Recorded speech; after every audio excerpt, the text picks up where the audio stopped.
Bukan tak sembahyang lah, tapi orang bila satu orang lama beritahu, bila tengok keadaan di sana jadi sedih, menangis tengok orang sana. Orang Islam tapi tak tahu apa-apa. Dia jadi sedih. Jika dia Islam, saya Islam, tapi sedih tengok macam mana. Amalan, sedih dengan amalan yang tiada pedoman atas nama. Tak ada satu institusi yang untuk satu pertubuhan untuk menggerakkan orang Islam di luar negara. Itulah sebabnya jemaah tabligh hantar jemaah tabligh seluruh dunia. Dengan sebab jemaah hantar orang Islam pergi ke negara jauh, Allah SWT beri hidayat. Hidup gereja jadi masjid. Dan macam-macam lagi lah. Tempat beribadat. Tempat ibadat. Dalam hadis digambarkan dahsyatnya hari kiamat seperti pada hari kiamat orang-orang berkeringat hingga meresap ke dalam tanah sedalam 70 hasta dan tergenang hingga menenggelamkan mereka sampai ke telinganya. Dari akhirat. Apabila hari kiamat matahari didekatkan hingga tinggal berjarak 1 atau 2 batu, lalu mereka dibakar oleh terik matahari sehingga berkeringat sesuai dengan amalan mereka. Ada yang tenggelam dalam keringatnya sendiri hingga 2 tumitnya. Ada yang sampai ke pinggangnya dan ada yang tenggelam sampai di atas mulutnya. Membayangkan di akhirat tu manusia dikena amalan tadi lah, amalan yang baik, terbentuslah masuk surga 5 minit, semacam 2 rakaat 9 peradu. Ini bagi yang gagal, bagi ahli neraka Allah dah susahkan dia. Tenggelam dengan peluh kan, matahari atas kepala. Dikatakan, saya pernah dengar satu bayang, dikata di akhirat ada 7 matahari yang sangat panas. Bayangkan macam mana.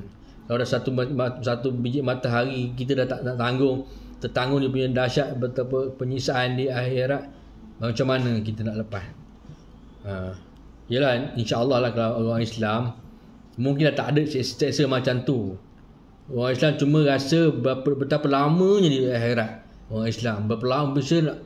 Tapi akhirat ni kategori orang yang macam Israel tu. Israel Yahudi yang membunuh Nabi. Membunuh kerja tak ada peri kemanusiaan.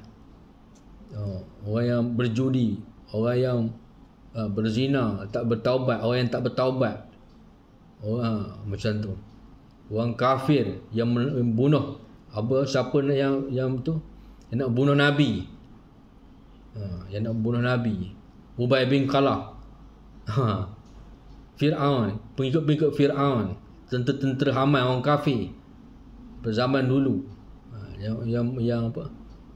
Itu maknanya. Jadi kita kena ingat apa ni. Kita kena usaha. Alhamdulillah sebab itu Allah tersuruh sebab kita orang Islam. Kita bukan siksaan yang selama-lamanya lah, siksaan yang ringan, cuma rasa lama itu je. Kelak pada hari kiamat ada orang yang tenggelam dalam keringatnya hingga atas mulutnya dan meratap, wahai Tuhanku, rahmatilah aku. Wahai Tuhanku, rahmatilah aku. Walaupun dimasukkan ke dalam neraka. Hadis riwayat Tabrani dari Ibnu Mas'ud.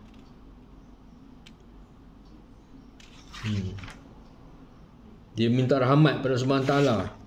Allah dah takdirkan dia masuk neraka, dia bermohon kepada ya Allah, masukkanlah. Walaupun dia ahli neraka, dia mohon lagi minta pada Subhanahu Taala. Dah kena azab. Tapi nak buat macam mana? Di akhirat dah masa dunia ni pernah minta, bukan akhirat. Di dunia lagi dah kata usaha. Dah tahu dah. Ngapa payah sangat kan? Tu kan nafsu. Kenapa? Tak nak mengamalkan perintah Allah cara sunnah. Kelak pada kiamat hamba-hamba Allah yang dikumpul dalam keadaan telanjang bulat dan tidak beralas kaki, benar-benar dalam keadaan buhman. Kami, para sahabat, bertanya, apa buhman itu? Nabi SAW menjawab, tidak ada sesuatu pun pada tubuhnya. Tidak ada sesuatu pun pada tubuhnya bertelanjang.